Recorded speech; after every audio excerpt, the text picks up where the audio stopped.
चंद दिनों के बाद मैं फिर आपसे मुखातिब हूँ और वो लीगल सोल्यूशन जो हमारी foundation for education research and development के तहत वक्तन फवक्तन टॉपिकल इश्यूज पर जो चीज़ बहुत ही अहम होती है उस पर मैं आपसे मुखातिब होता रहता हूँ।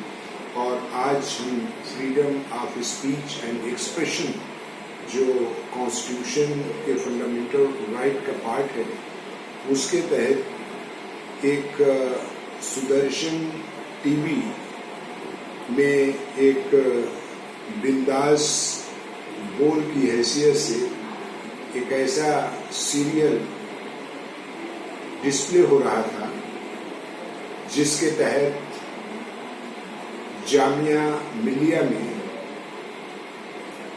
जो यूपीएससी में वहाँ के बहुत अच्छी तादाद में मुस्लिम बच्चों का सिलेक्शन हुआ था और वो सिलेक्शन यूपीएससी के तहत जो एग्जामिनेशन हुए थे सिविल सर्विसेज में उनका सिलेक्शन हुआ था और उसको लेकर के हमारे बहुत सारी मीडिया में और स्पेशली दूरदर्शन में उसको यूपीएससी जिहाद के नाम से कहा गया था और इसको लेकर के बहुत सारी ऐसी बातें कही गई थी। कही तो वो freedom of speech and expression के तहत कही गई थी, लेकिन मैं समझता हूँ कॉन्स्टिट्यूशन के जो बेसिक इथॉस है उस पर एक आंसलाट था और freedom of speech and expression पर भी मैं समझता हूँ वो बहुत बड़ा आंसलाट था और उसको लेकर के जब बिंदास बोल के तहत दूरदर्शन में ये जो प्रोग्राम एयर हुआ था और उसको लेकर के सुप्रीम कोर्ट में इस मामले को चैलेंज किया गया। जब चैलेंज किया गया तो ऐसी ऑब्जर्वेशन ऑनरेबल सुप्रीम कोर्ट की आई ये मुस्लिम कम्युनिटी को एज सच ये वेरीफाई करता है और सिविल सर्विस में इन्फ्लेट्रेशन की बात कही गई है जो अपने में बहुत ही एबनॉक्शियस है, इलीगल है, इमोरल है और अनकॉन्स्टिट्यूशनल है। ये हमारी इंडिया की यूनिटी और हमारे पब्लिक सर्विस कमीशन की वर्किंग और पब्लिक सर्विस कमीशन के एग्जामिनेशन के थ्रू मेरिट के बेसिस पर सिलेक्शन जिसमें कास्ट कम्युनिटी से ऊपर हटके मेरिट पर सिलेक्शन हो और जो हमारे एडमिनिस्ट्रेशन ऑफ जस्टिस को संभालें और कंट्रोल करें और कंट्री को गवर्न करें उनके सब के ऊपर रिफ्लेक्शन होता है। ऑनरेबल सुप्रीम कोर्ट ने इस ब्रॉडकास्ट को ऑब्नॉक्शियस माना और 3 ऑनरेबल सुप्रीम कोर्ट के जजेस का इसमें पार्टिसिपेशन रहा और ऑनरेबल जस्टिस डीवाई चंद्रचूड़ ने इस जजमेंट को प्रोनाउंस किया, जबकि अभी ये मैटर कंक्लूसिवली डिसाइड होना अभी बाकी है। और फ्रीडम ऑफ प्रेस को लेकर के ऑनरेबल सुप्रीम कोर्ट की ऑब्जर्वेशन है कि ये इंसीडियस रैबिड एलिगेशन है रिलीजियस माइनॉरिटी कम्युनिटी पर। मैं समझता हूँ सुप्रीम कोर्ट की ऑब्जर्वेशन कॉन्स्टिट्यूशनली ना कि सिर्फ अप टू मार्क है बल्कि एप्रिसिएशन हम सबका इनवाइट करती है और इंडिया की डाइवर्सिटीज को, इंडिया की रिलीजियस, कल्चरल, लिंग्विस्टिक सारी फ्रीडम को फोर्टिफाई करता हुआ freedom of speech and expression को भी ये फोर्टिफाई करता है और साथ में ये बात हम सबको जानना चाहिए कि कॉन्स्टिट्यूशन में जहाँ सब ऐसी फ्रीडम दी गई है वो रिजनेबल रिस्ट्रिक्शन के तहत दी गई है। और इस लिहाज से देखा जाए तो ये दूरदर्शन में किसी एंकर के जरिए ये कहना कि ये यूपीएससी जिहाद है, मैं समझता हूँ ये वाइड एब्निशियो है ऐसे ऑब्जर्वेशन। और ख़ास तौर से ये कहना कि मुस्लिम कम्युनिटी को यूपीएससी के तहत एंट्री मिली है, अगर ये एंट्री मिली है तो ये कॉन्स्टिट्यूशनल है, वैलिड है और लीगल है। फेयर कंपटीशन के थ्रू अपनी मेरिट की बेसिस पर उन सारे कैंडिडेट्स का सिलेक्शन हुआ जो जामिया मिलिया के कोचिंग एंड गाइडेंस एकेडमी के तहत तैयारी किए थे और इस नेशनल एग्जामिनेशन जो यूपीएससी के तहत कंडक्ट किया जाता है उसमें पार्टिसिपेट किए। मैं समझता हूँ ये उनका अचीवमेंट काबिल मुबारकबाद है और आज़ादी के बाद शायद ऐसी नुमाया कामयाबी अगर मुस्लिम कैंडिडेट्स को मिली है तो अप्रिशिएट करना चाहिए।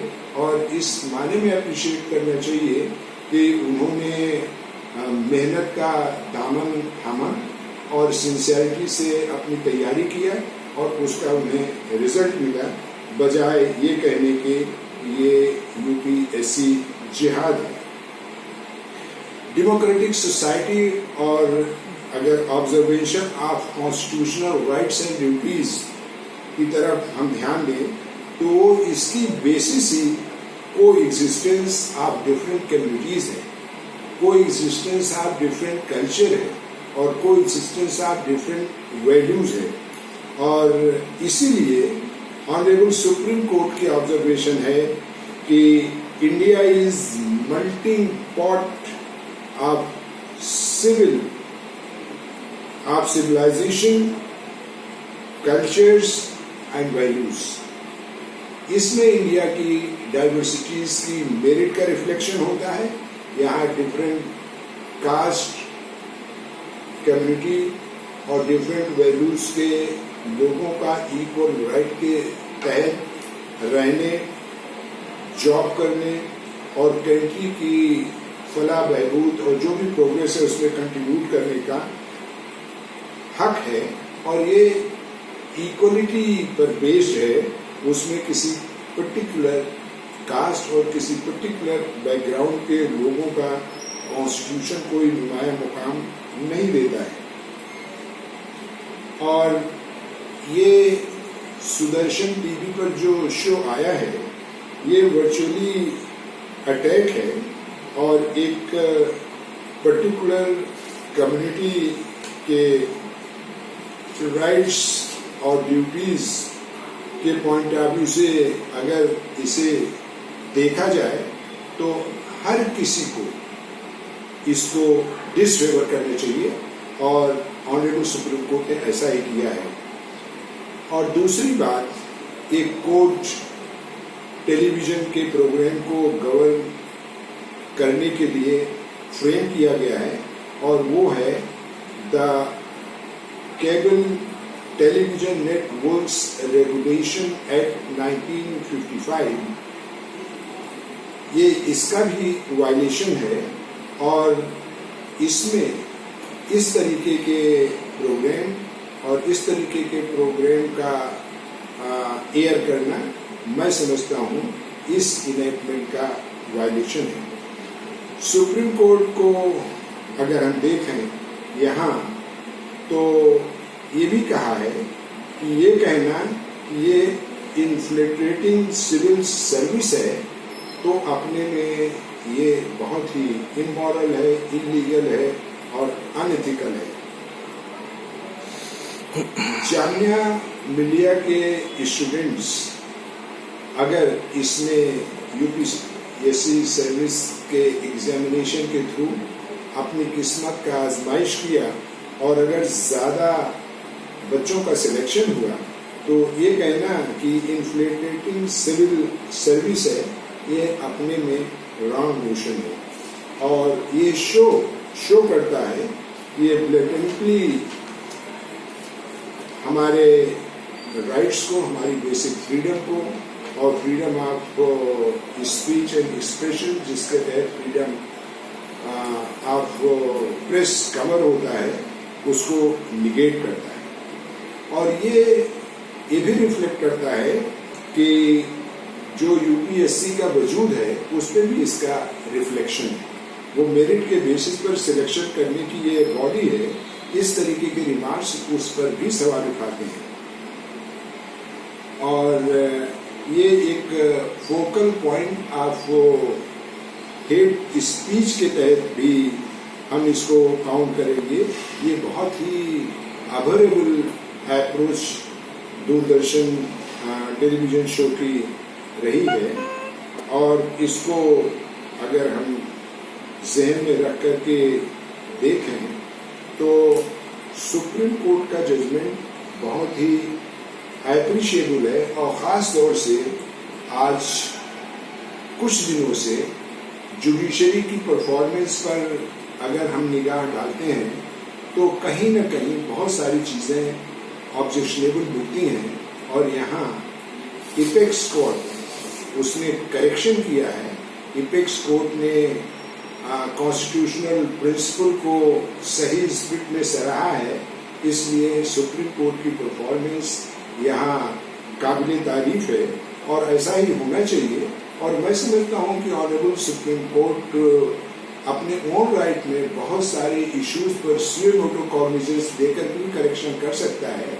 और आज एक्सेसिव सिचुएशन जो कभी कभी लेजिस्लेचर और एग्जीक्यूटिव की परफॉर्मेंस से सोसाइटी में पैदा हो रही है और जिसके तहत लोगों को जस्टिस नहीं मिल रही है, उसका करेक्शन ऑनरेबल सुप्रीम कोर्ट हमेशा कर सकता है।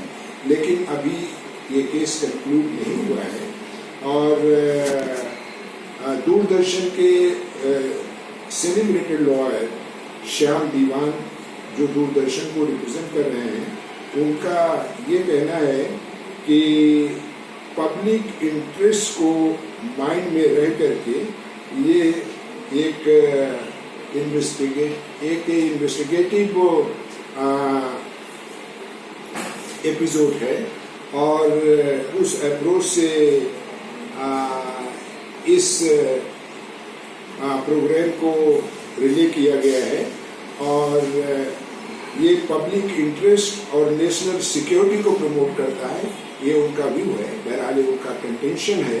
अभी ये पूरा मामला सुना जाना है और आगे चल करके सुप्रीम कोर्ट इन इश्यूज को कैसे टेकअप करता है ये देखना है। लेकिन जितना अभी तक ऑनरेबल सुप्रीम कोर्ट ने ऑनरेबल जस्टिस चंद्रचूड़ की सरपरस्ती में, जहाँ उनके दो और कंपेनियन जस्टिस रहे हैं, किया है, मैं समझता हूँ ये डिजर्व करता है एप्रिसिएशन का। और कॉन्स्टिट्यूशन के फ्रेमवर्क में बहुत ही लैंडमार्क ऑब्जर्वेशन है।